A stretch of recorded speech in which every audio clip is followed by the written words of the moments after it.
Christchurch में star allrounder Shadab Khan की fan से मुलाकात। खातून मद्दा ने पसंदीदगी के इजहार के साथ शादी की पेशकश भी कर दी। कहा कि शादाब को पसंद करती हूँ क्योंकि वो बहुत अच्छा खिलाड़ी है।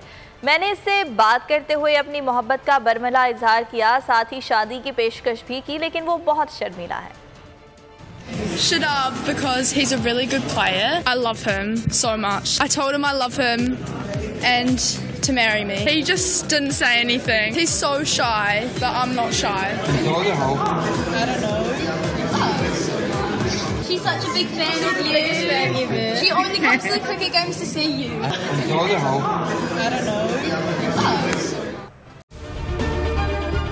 अगर आपको ये वीडियो पसंद आई तो हमारे चैनल को सब्सक्राइब करें और बेल आइकन पर क्लिक करें।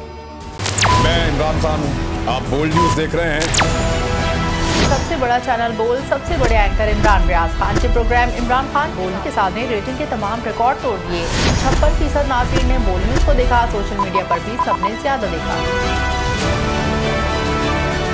सबसे ज्यादा व्यूज, सबसे ज्यादा रील्स और सबसे ज्यादा रेटिंग के साथ बोल अब भी नंबर 1 पोजीशन पर बरकरार। सब्सक्राइब करें और बेल दबाएं ताकि कोई खबर रह न जाए।